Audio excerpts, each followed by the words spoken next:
Good Work Show. Good show for you today. We have got, we're going to have a full house in a minute. Yeah. Yes. We are going to have two guests on. Tiffany Tolbert, who is the executive director of Everybody Wins Atlanta, and then John Gibson, who is their board chair. So they're going to join us after the break to talk about Everybody Wins Atlanta. It's an organization that we've had on the show a while back.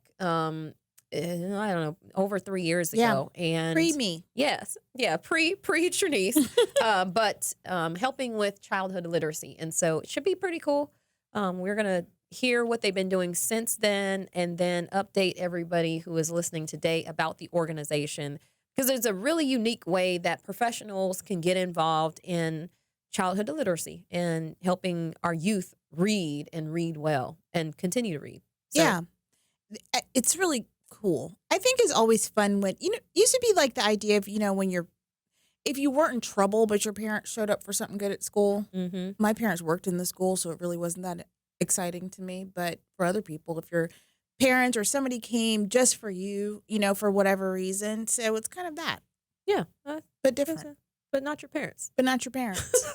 Yes. Other people. Yeah. But you get an opportunity, though, as a professional, too, to do something that if you don't have kids in school, or if you do, you might go to another school, or you may not have an opportunity to go into a school. So, yeah, as part of my work on the chamber board in DeKalb, I went to a couple of schools. I guess it was last year. We went to some high schools and did a tour. And that was since my daughter had been in high school, that was the first time I'd been to a high school.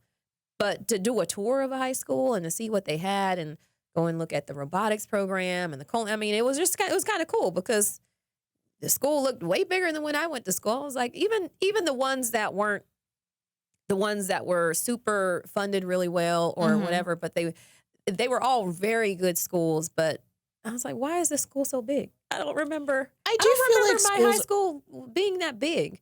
And we had upstairs, but it just felt like that school was so huge. I didn't. My school wasn't big. We've talked about this. My school wasn't big enough. So we had. Oh, yeah. You didn't have a locker. That's right. I didn't have a locker. But I feel like when we had this conversation, you could have had a locker. You just chose not to use. Oh, there were no lockers. Oh, that's right. We didn't have lockers. That's right. Or they might have been there, but they weren't for use. It's just decoration. They were just decoration to make it look like high school. Feel like you're in school. We had, set dressing, I guess. I don't know. But we had portables. So, like, a lot of my class, yeah, they were, like, out. That seems like the worst place. What if a hurricane blew through? Well, you wouldn't be there. I mean, but what if it just automatically it just came? You mean like did a hurricane? What? Did you live in South Florida? Hurricanes come from Florida. Exactly, but they don't just appear. Like, what if it did? You'd probably die. I mean, I'm just saying. Now a tornado did happen. Tornadoes spawn out of the blue. Yeah, tornadoes pop up, and if we had can a hurricane come out of the blue? No. Are you sure? Absolutely. We should have a meteorologist. I mean, I kind of am. I don't think so. Do you have an AMS seal? No. No. But I know enough about meteorology to tell you that, no, a hurricane just can't. How long does it take for a hurricane to they can form quickly, but never in the sense that if I'm sitting here and it's like, how fast does it move? How is the fastest hurricane? I don't know. That's a good question. They can not move at all. But so what if they didn't see it coming? Like, so what if somebody was But a hurricane moves like 30 miles per hour. Like a fast-moving storm is like 25, 30 miles per hour. That's kind of fast, though. Not if they're hundreds of miles away. But what if somebody didn't see it? Like nobody in the world? Apparently. Nobody in the whole world None of the models showed it. It wasn't on the thing. Technology has a glitch. But here's the thing. Okay. So you're just creating. I want to know, like, can it? I don't know. I'm telling you, nature has a way. But I think that what that would be something else. It wouldn't be so like. What's in between a hurricane and a tornado? Well, they're two different kinds of weather systems. But so a lot of stuff. Like, apparently I don't know any of this. So what do you like a thunderstorm? No, I'm talking about like what's on the like thunderstorm is less. Right? Well, like a severe thunderstorm could have straight line winds that could do as much damage as a Category 1 hurricane or a low level tornado. I know, but what's in the middle though? Like a severe thunderstorm. But you're not gonna like run out in the basement for the severe. You would if you were. I probably wouldn't. If you were the tornado things are on, like, but when you then I'm going. But you don't hear like the severe thunderstorm warnings. They'll say but the warning actually will say if you're outdoors or if you're inside or if you're in a like a trailer, like you would need to find other shelter. So yes, the straight line winds with a severe storm. There's something that you can make with in the middle. I have no idea what you're talking about. I'm very confused. Okay, so a hurricane feels like a big to-do. A hurricane's a big... So are tornadoes. Like well, but that doesn't seem big enough. Okay, so you're saying hurricanes are over here. Yes. Like a big... Like a Category 5 hurricane. Yes. But like an EF5 tornado would be on that same side. There isn't... Okay, well... That's what I'm saying. I'm like, I don't understand what you're getting at, because those would be two of the same things. I don't know. Impact-wise, it'd be the same. One's just smaller. I guess so. So, but like, and there's something in the middle. Like, you go from the real big thing to the like small, like contained thing, but it makes a lot of damage. But what's in the middle? Like I think what you're thinking about is that. So if you have an EF5 tornado, which is like big and terrible, then you would have an EF1 tornado that's just smaller. Right. So I think that's what you're. I'm not exactly sure where we're. Well, I need to talk to a meteorologist. You may not. I don't think you want to expose. I know some meteorologists. I'm gonna ask the question. But I feel like it's in my I don't understand what you're trying to say. What's in the middle of what? Like there might be like the big storm and then the small like. Okay, we're gonna draw this out. No. If hurricanes are I just want to understand if hurricane is over here. So say you have a bazooka and then you have well, that's probably not a good one. So anyway, never mind. Say you have LeBron James. The example I'm going to use. Go. So say we have LeBron James over here. So we're saying we have LeBron over here, and then over here we've got you. So your basketball ability. We have gone off the deep end. On today's show, we have to give me my pin back. I thought it was mine. No. Tiffany Tolbert and John Gibson from Everybody Wins Atlanta. And then after that, we're going to have Paula Momfeld, who is from CASA of Forsyth County. Yes. And CASA, there's a lot of CASAs around Atlanta. And I think we might have had like one organization that worked with CASA not too long ago on the show. But court-appointed special advocates, volunteers who are doing really great, but they are volunteering for some of the most vulnerable youth that we have in our area. And so she's going to come on and talk about the work that CASA is doing in Forsyth County, how many people they need and they are serving, but then why there's such a need for CASAs. And so anyway, so it'll be good to talk to her. She comes on the show after we talk to Everybody Wins, but it'll be good to check in with Tiffany and John to see how the organization has grown since they've been on the show. Yeah, so two great organizations that are serving kids that they are asking adults in our community to go out and help a kid. Yeah. And it's easy. Kind of sum that up. Go help a kid. Yeah. Well, all right. But there's a lot of ways to do that. And yes, there are. And they're doing really important work. Yes. And one of the things that we'll definitely ask Tiffany and John about are why is it so important that because they work with young kids, elementary school kids, 5th grade. And why is it so incredibly important to catch kids at that age to get them excited about reading? Like we've talked about before, my parents are educators. My mom was a reading teacher. Reading was not optional in our home, but it also fostered a lifelong love of reading. So, if you don't have that, how can that impact your life, and what Everybody Wins, Everybody Wins, is doing that really does help to start that little seed that'll serve kids well throughout their lives. Yeah. So it'll be good. Somebody should have gotten Elaine a book about weather when you were in the 2nd grade. Because it doesn't really matter. Weather doesn't matter? That part doesn't matter as long as I know what to do. But I was just trying to get I don't need to know about I don't need to know that deep. I just want to know for like my own purposes. I don't need to know the technical stuff. I just need to know. That's why I need to talk to a meteorologist who could. So you just need to know regular people terms, not like. I don't want to know about the straight line winds. Okay, but I guess my thing is like, so you just want to know, when do you need to do something? Oh no, I got Glenn Burns for that. Okay, so what do you want to know? I'm just trying to figure out, what is the question? I wanted to know if there is a storm in between those two. Like, you have a van and you have a bike. Right. In the middle of that, you might have like a car, like a Nissan. But what you're saying is like, but like, what you know what I mean? Like, but I guess my thing is that you're trying to. They're equitable. Why is this bothering you? It's because not bothering me. Like, it's really bothering me now. I'm over it. Because they both have their own scale, so you can't say that there's necessarily something in between the two, because both of them have their own. That's like saying, okay, what's in the middle of a Harley and a Nissan, a Nissan, but a tricycle, right? But but motorcycles have their own. Right, a trike is in the middle of that, though. It might be closer to the motorcycle side, but it's in the middle. You got 2 tires, you got 3 tires, you got 4 tires. There's something in the middle. I'm exhausted by this conversation, so I'm just very I dropped excited it a long time ago. I know, when I but switched now gears, you went back to it. I did, because now I was done. Troubled. You got a watch, you got a grandfather clock, and you got a clock on your desk. But it's in the middle.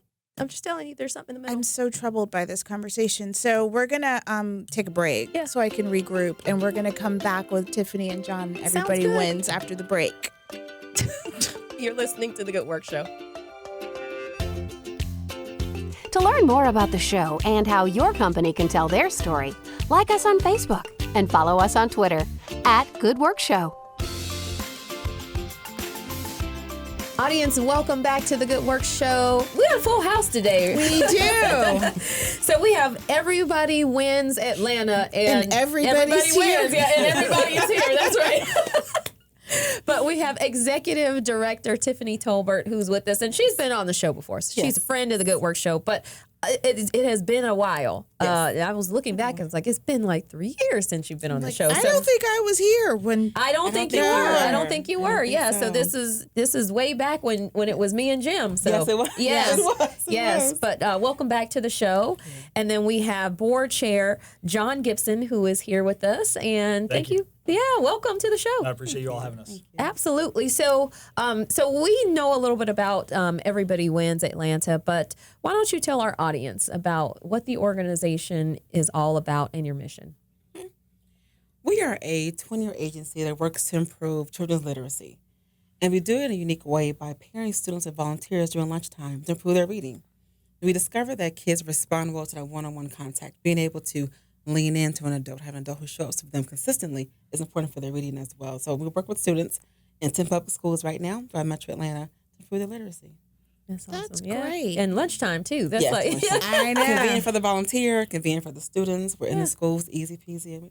So you're in this, so the volunteer, and we'll get to all this, but the volunteers go to the school. Yes. Yes. Cool. Yeah. Normally it's one near their offices, or if they're retired, near their home. So easily kind of like power lunch hour. Okay. In and out within an hour to the school, read, and back to your desk or your home within 60 minutes. Cool.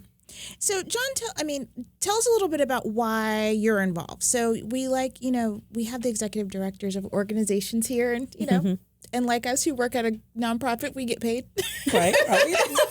But then we have our board members that show up, and they're just doing this out of, how important the organization is to them. So tell us a little bit about what made you get involved. Yeah, well, and first of all, I should say that Tiffany is paid. The work that she does and the work that all of our staff does is really just tremendous. And our staff works, we like to say that we're lean and mean. We really have a tight-knit group of people that work really, really hard to facilitate the mentor interaction with our students, to make the time at the schools as easy as possible for both the administration and for our volunteers. So Tiffany and all of our staff are just really fantastic. But I've been reading with Everybody Wins since 2011.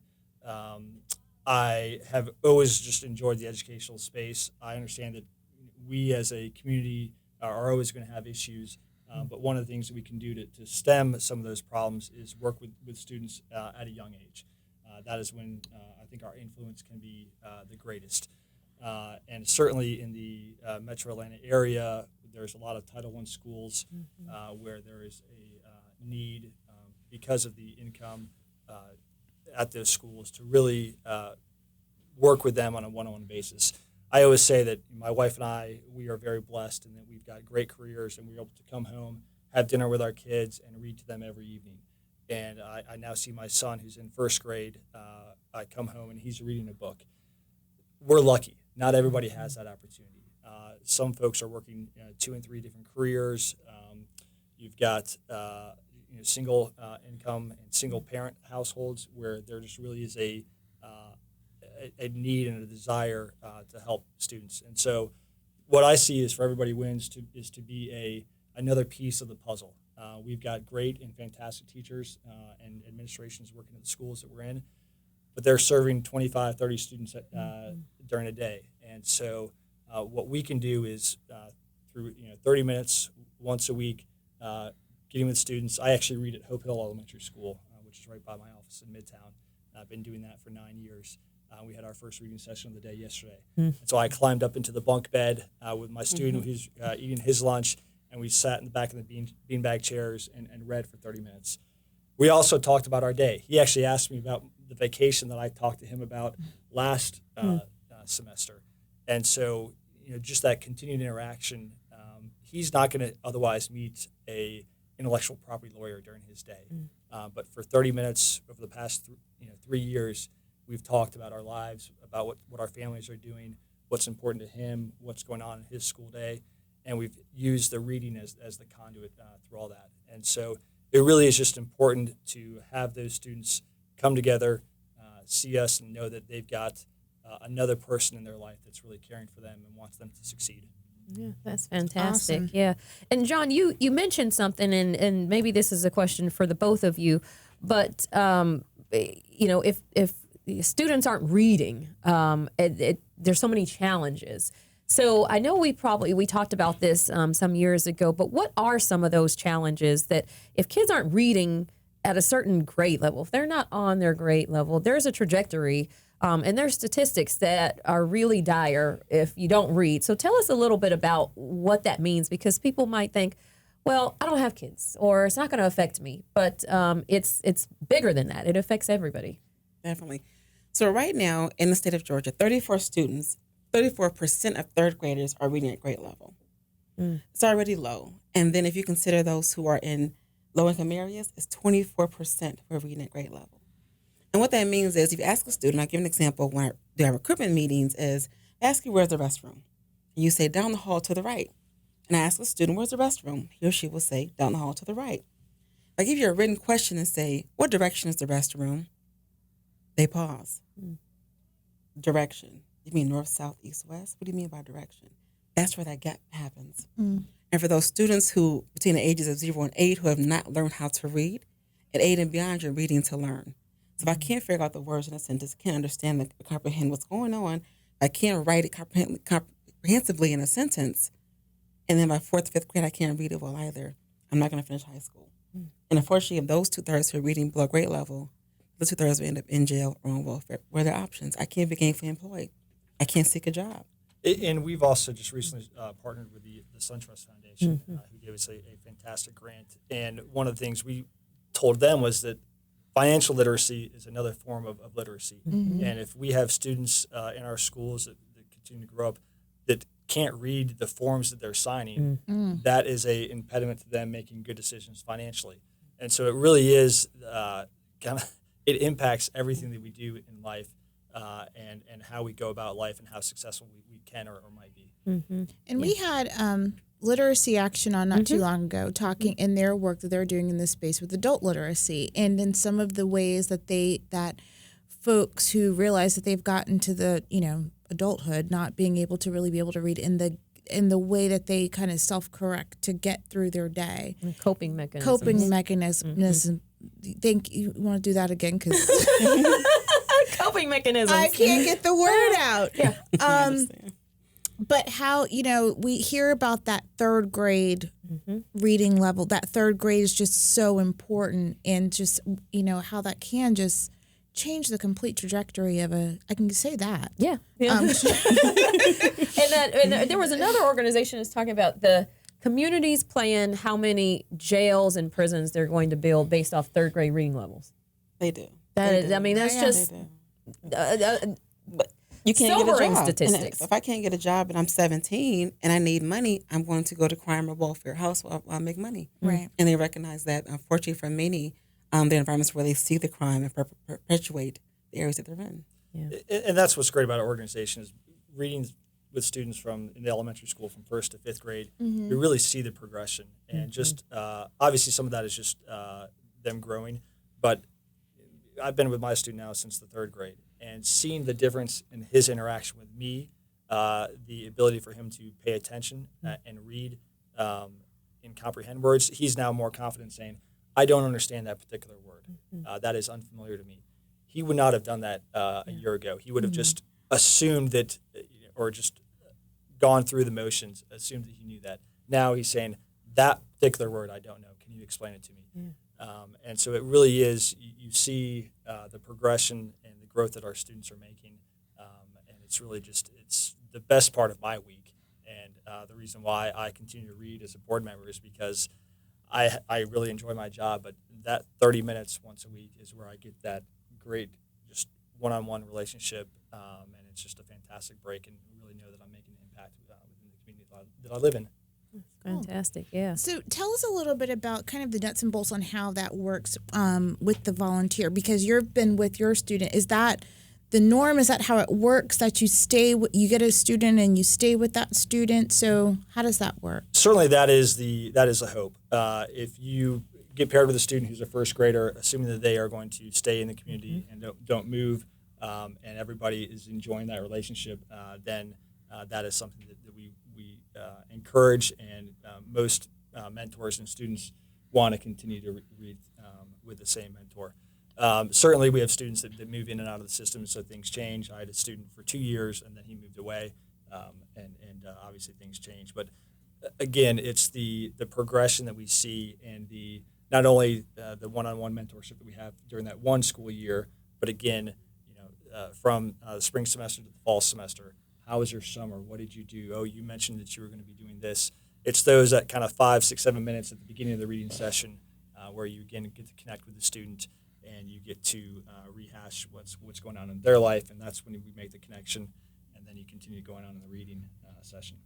Cool. So we have about a minute left before we take a break, and we're going to come back and dig a little bit more in, make sure we give our audience opportunities to find out how they can get involved and read on their lunch breaks, and then what else the organization has going on. But Tiffany, before we do that, let's go ahead and give your website address and how people can find out more about Everybody Wins Atlanta. Absolutely. It's www.everybodywinsatlanta.org. It's Everybody Wins Atlanta. Our Facebook is Everybody Wins Atlanta as well. Our Twitter is Everybody Wins GA is our Twitter, and Instagram as well. Everybody Wins Atlanta is our Twitter as well. Okay, cool. Fantastic. So like I said, we're going to take a break. We're going to come back, talk with more with you and John, and then we'll get you to share another success story too, because we've heard about John's students and the conversations that they have, but I bet you can share some stories about some others who have gone through the program. So we'll do that when we come back. You're listening to The Good Work Show. To learn more about the show and how your company can tell their story, like us on Facebook and follow us on Twitter @GoodWorkShow. Audience, welcome back to The Good Work Show. We have been chatting about Everybody Wins Atlanta. Here with the Executive Director, Tiffany Tolbert, and Board Chair, John Gibson, learning about the organization, helping youth literacy, so ages 1st grade to 5th grade, yes, is that right? Yes. Here in Atlanta, and giving opportunities for people like John and business folks like all of us to go and support our youth in our community with their literacy and helping them read, which is super important. And we talked about the importance of of having early literacy, versus being illiterate or low literate as an adult and the effects that can have on your life. So lots of great work here. So tell us about the books, though. So how does that happen? So John, do you pick the book? Does your student pick the book? Do you combo together? Like, tell us about the books that you're reading and where do they come from? I will say that I usually do not pick the books. We've read Diary of a Wimpy Kid. That's a popular one, that series right now. And we're currently reading Goosebumps,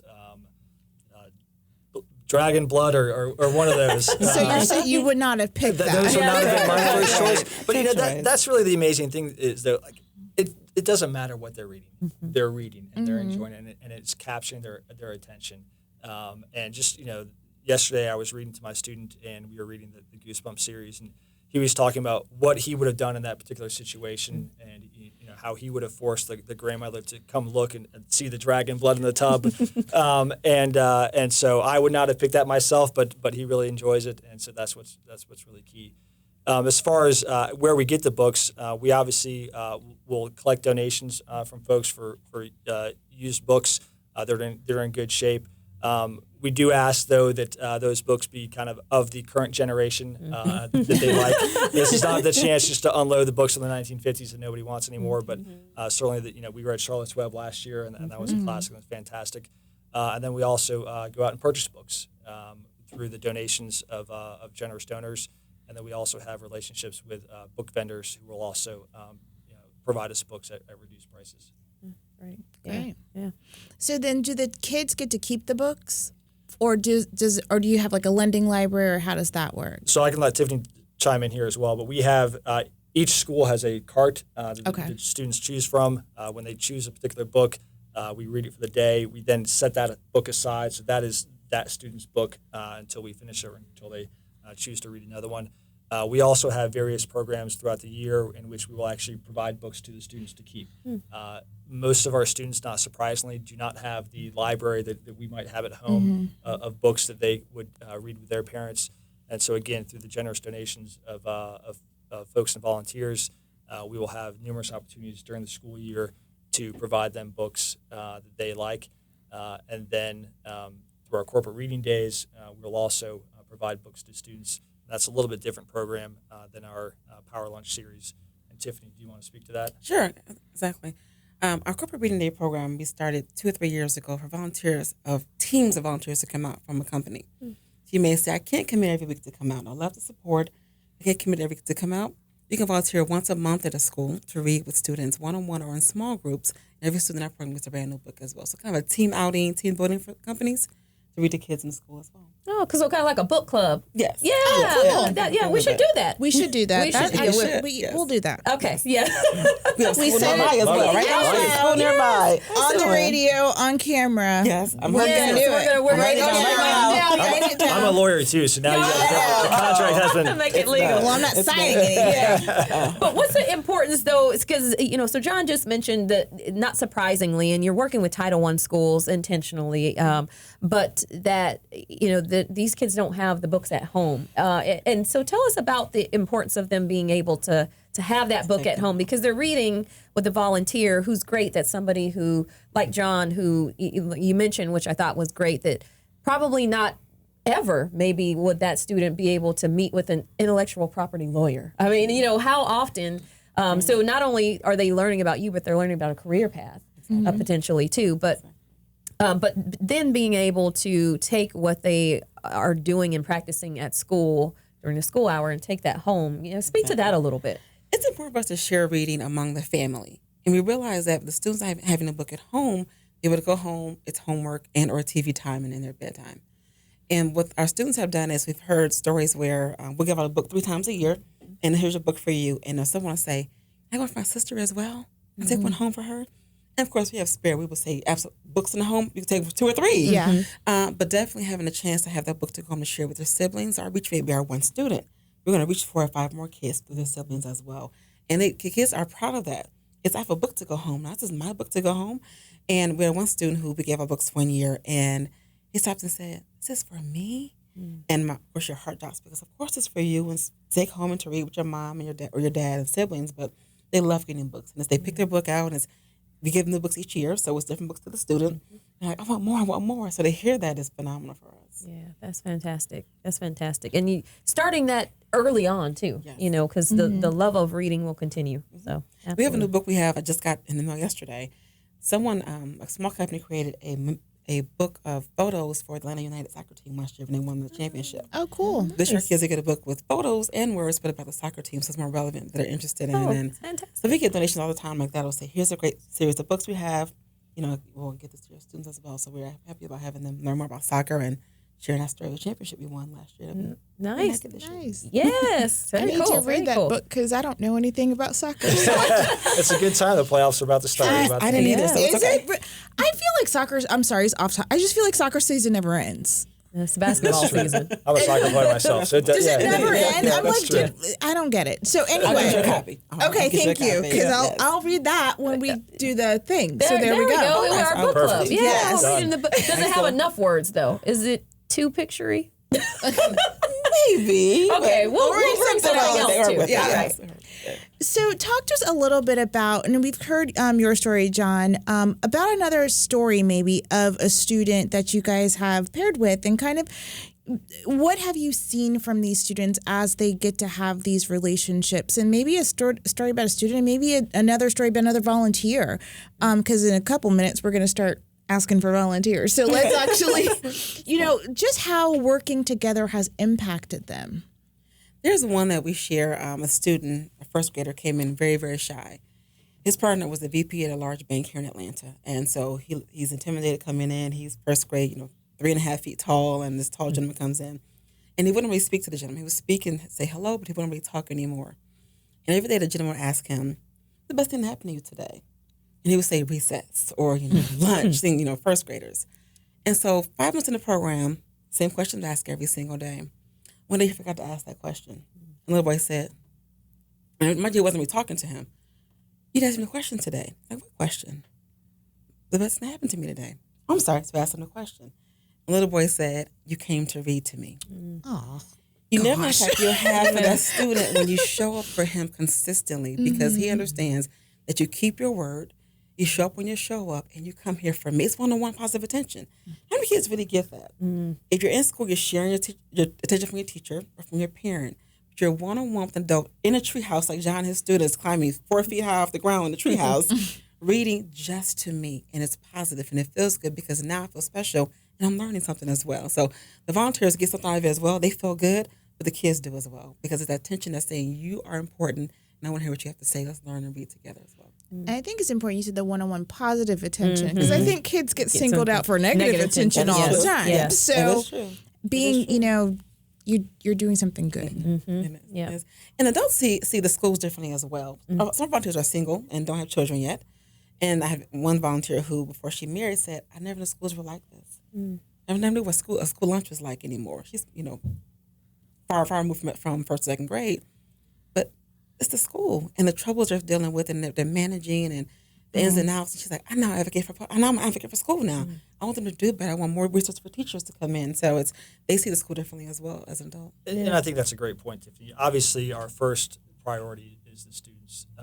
But through that, we're reaching a cadre of volunteers that are walking into schools that they might not otherwise ever attend or see the inside of. And they get to see the inner workings of some of our lowest poverty schools.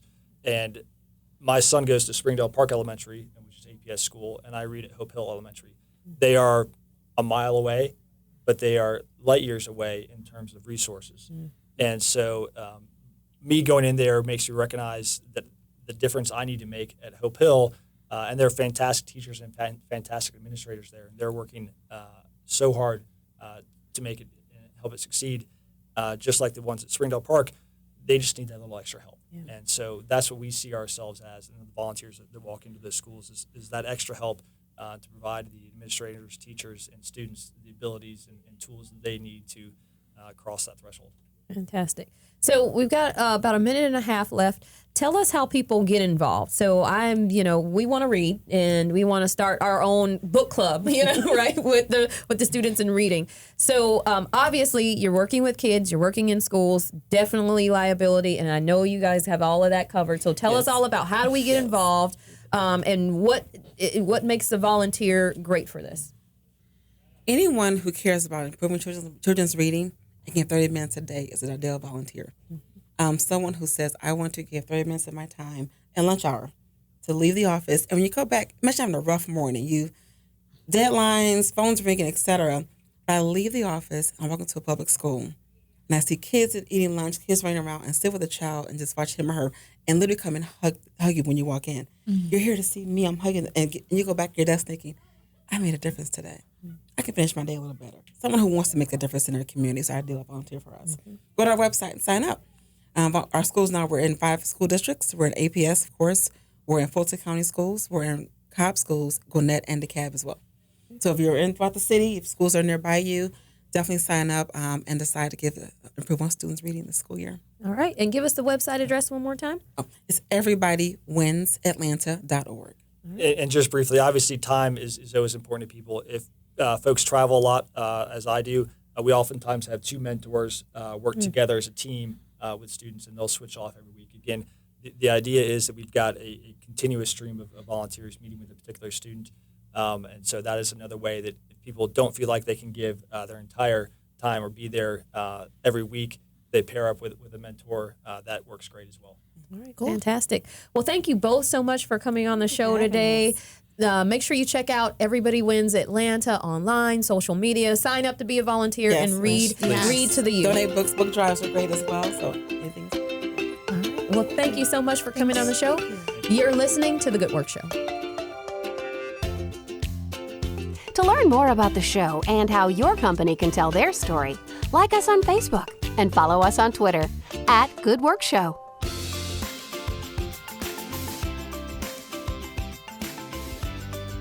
Audience, welcome back to the Good Work Show. We are sitting here with our good friend Paula Momfelt, who is the Executive Director of CASA of Forsyth County. Welcome to the show. Thank you so much for having me. I'm glad to be here. Absolutely. So I think we know a little bit about CASA, but we want to make sure that our audience knows about CASA. And if it's immediately to me, I'm like, oh, it's Spanish for house, but... That's very common. We hear that a lot. I don't know why that just popped in my head, but I do know what CASA, the organization, is. But I want you to what that word tell. means. I know. So that's it's not a stretch that's what you. I know. I wasn't saying that. I'm just saying that's not about the organization. Hi, Paula, can you tell us about your mission? Absolutely. I don't even know why you chimed in. I had this. Me and Paula were here. CASA is my very favorite thing to talk about. CASA stands for Court Appointed Special Advocates, and we train volunteers to be advocates for children who are in foster care. They're abused and neglected. We're a national organization, and there are 46 CASA programs in the state of Georgia. Oh, wow. We're one of them. That's a lot. Mm-hmm. Yeah, there is a lot. They're organized around judicial circuits. Okay. Most every county has a CASA presence in it. There's only about 9 counties that don't. Okay. Oh, wow. So tell us a little bit about why CASA is necessary. So what's the benefit to, you could imagine, but having an advocate for these kids in the court system? Sure. So when a child comes into foster care, they become a temporary ward of the state, as it were. And so they work closely with our Child Protective Service, which in Georgia is the Department of Family and Children's Services. There are about 13,000 children in foster care in Georgia right now, which means that it's a very overburdened system. You've got amazing people who work for the Department of Family and Children's Services who have a heart for this work and are amazing at what they do, but simply the numbers are bigger than what they are. So it's great to have a second set of eyes and ears on these children to make sure that their needs are being met while they're temporarily out of their parents' home. So a CASA volunteer's role is to know everything there is about that child, how they're fitting in with their new foster family, what their educational needs are, and are they being met in that situation. In Georgia right now, most communities have very few foster parents. So in Forsyth County, of the 115 children that we're serving, most of them are outside of Forsyth County. We've got children that are placed in Augusta and Macon and LaGrange and McDonough. And so that's far from Forsyth County. It's so far from Forsyth County. And so it's really important that while those children are out of Forsyth County and out of the reach of their DFACS case manager, there's somebody paying attention to how they're doing in those environments. They also know what happened in that situation, what caused them to come into foster care, and help monitor how their parents are doing, preparing for their return to the home. Yeah. And our goal is always that they will be reunified with their children and their parents, and that's what we work towards very actively. Is there an age range of the children that you serve? Yeah. You say children and immediately you think younger, but there could be teenagers and probably multiples of children. Yeah, so kids in foster care can be anywhere from 0 to 18 years old. Mm-hmm. In Forsyth County, our demographics are heavy. Almost half of the children we serve are between the ages of 0 and 5. Really? And as you think about it, they're really the most vulnerable population. Absolutely, yeah. So what might be a risky situation for somebody that age, for a 13-year-old who can get up and make their own macaroni and cheese, things aren't as risky when they're in a unstable home environment. Yeah. So those are typically the ones that would come into foster care first. Okay. So again, then those volunteers really have to be very specific. I mean, you choose them carefully. Tell us a little bit about how that selection process goes in, because now you're talking about not only children, but a really vulnerable set of children when they're coming to 0 to 5. Our onboarding process has 3 steps. Somebody submits an application to us. We invite them in to meet with our team and have an interview with us where we go over what their life's experiences have been. They don't have to come to us with any special skill set at all. We take them very raw, and they don't know anything about social work or child welfare or about the juvenile court system, all in which we play. We teach them everything they need to know. So at the end of that interview, we determine if it's a good fit for them and if they're a good fit for us.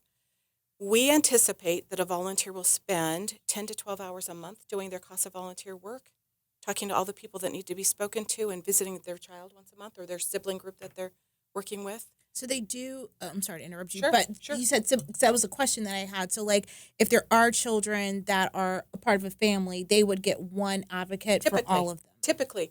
We do have a couple situations where there's a family of 5 children who are placed in different foster homes. And just to help those volunteers out, we have 2 volunteers working as a team. Okay. But typically it's 1 volunteer even for a sibling group. And so so we bring them into this environment where they become an expert in a world that they know very little about. So they go through 30 hours of training. And during that time, they also spend 10 hours in courtroom observation so they can see our CASAs in action, what that looks like. It is unbelievable to watch those CASA volunteers so raw in what they're doing and become an active, relevant part of that proceeding. They're standing there with trained attorneys who've been doing their work for years and a judge who knows the law and social workers. Everybody turns and looks at that volunteer and says, Mr. Jones, what can you tell us about Johnny's situation and how can we help him and what are your recommendations? And it is not unusual that the whole courtroom turns and really adopts the recommendation that this CASA is suggesting. They follow that child through the course of, it could be 18 to 24 months. We've had CASAs on cases 3 to 4 years. They become the consistency in that case. DFACS case managers change jobs. Attorneys come and go. As they move into new foster homes, it's not unusual that a child in foster care might move foster homes 4 times in a year. But that CASA is consistent, and they know their history from beginning to end. And as things move forward, they're the ones everybody turns to know that history. Yeah. Wow. That's incredible. So my next question was going to be what's required of them, but you just kind of went through all that. So you say the time commitment, and I kind of just want to expand on that a little bit on like, what does that mean? So you talk about, so I'm just wanting to, folks are out there thinking that they may want to be involved. So talk to us a little bit about what you said, 10 hours a week. So what? A month. A month. 10 Oh, to okay. 12 So hours that's a month. different. Sure. But what are those 10 hours spent doing? Sure. So about once every 3 months, they're in court, and that could be 2 or 3 hours, depending on the time and the court hearing itself. But the other thing they're doing is really getting to know that child. Part of that is a visit to see that child monthly. That's part of the requirement. They must see that child monthly and make sure they're doing okay. But in addition, they're going to talk to their teacher. How is Johnny doing in class, and what are his needs? They might be in an IEP meeting or a 504 plan meeting where they can really figure out and advocate in that area. We talk a lot about courtroom advocacy, but really some of the most important work these volunteers do are out of the courtroom. They'll be talking to the therapist. Most of these children come in with trauma, and it might just be emotional trauma because of the circumstances in which they've been living and the trauma of being removed from their home. as hard as an unstable home environment may be, it is only exacerbated when that child is removed. So they're talking to the therapist. How's Johnny doing in therapy? What are you seeing the next steps are? What kind of medication is he on? Is he doing well on those medications? All of that information gets reported back to the judge. They'll be talking to monitoring the parents. How's mom and dad doing maybe with parent aid services, and are they having stable income, and are they doing well on their jobs? And maybe they're most of the cases we deal with, parents have drug abuse issues, some sort of substance abuse issues. So they might be in therapy for that, or some sort of rehab, or inpatient rehab or outpatient rehab. So there's a lot to keep your fingers on because there's ups and downs. Mom and dad might be doing great in their rehab and then have a relapse. What did that look like? And did they recover from that? So they really are an investigative arm. And again, it's amazing that we take people who know nothing about the world they're stepping into. Judge Jackson, who is one of our juvenile court judges, talks about pulling back the curtain into a world that people step into and have no idea. So the volunteers then get that, because I would imagine that they're just legally, the ability to be able to receive all that information about the children. At the end of their 30 hours of training and 10 hours of courtroom observation, they are sworn in as an officer of the court. Okay. And so when they're presented with a new case, our team, we've got 8 members of our team, 5 of whom are our case managers. We call them advocacy specialists. They are in court for that very first hearing. They come back as a team and determine which of our volunteers might be suited for that case and the intricacies of that case. And at that point, they submit the volunteer's name to the court after speaking to the volunteer and assuming that they want to take that case on. We get a court order with that volunteer's name on it, with a whole list of things that they're entitled to know and see.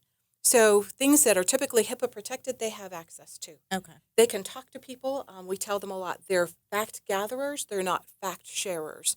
The information they gather is only delivered to the judge in a courtroom setting and in a report. They provide a written report to the court that goes to all the parties, and they also provide verbal information in the courtroom setting. So, Paula, we've got a couple of minutes left. What does CASA need? Outside of more volunteers, because you have more children, then obviously the balance of that across the state is lopsided.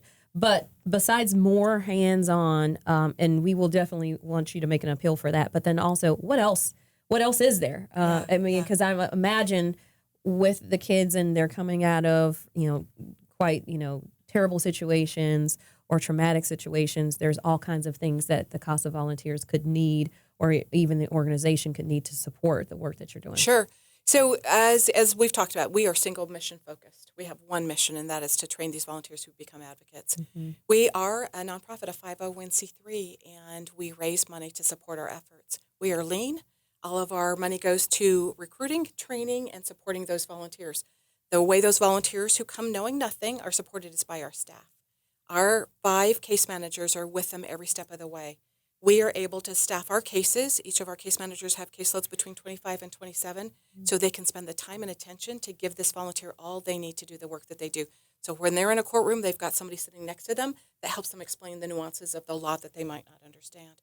So as our case numbers grow, we typically have to add staff. We added a new staff member in August whose specialty is education.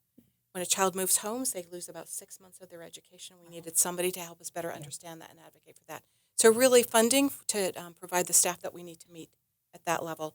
Our volunteers are also trained at a pretty high level. We bring in specialists in all fields, therapeutic specialists that can help them better understand what they're looking at and seeing. So funding is a big deal. But of course, as you've already mentioned, we really need volunteers, not only volunteers who are advocates, and people love our mission and say, I don't know if I could do that. That's heavy work, and it is heavy work. But we also need support in the office. So our advocacy specialists can stay focused on what they do best is to help those volunteers. So we need office help. We need people to photocopy and put things into Excel spreadsheets and help us track this and that and help us photocopy training binders and that. So how do people find out? Sure. So real quickly, how do they find out and get to your website? If they have time, resources, or dollars to do it, how do they do it? Locally in Forsyth County, you can reach us at forsythcountycasa.org.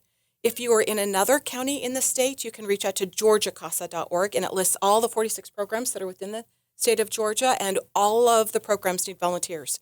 We are fortunate that we are volunteered at this level where we can support 100% of the children in Forsyth County in foster care. That's not true across the state. So whatever, CASA as a whole is desperate for new volunteers. All right. Well, thank you so much for being on the show today. We really appreciate it. Pleasure and to be here. Thank you for the work that you're doing and all of the staff there at Thank CASA, you. Forsyth Thank County. you. Thank you so much. You're listening to The Good Work Show.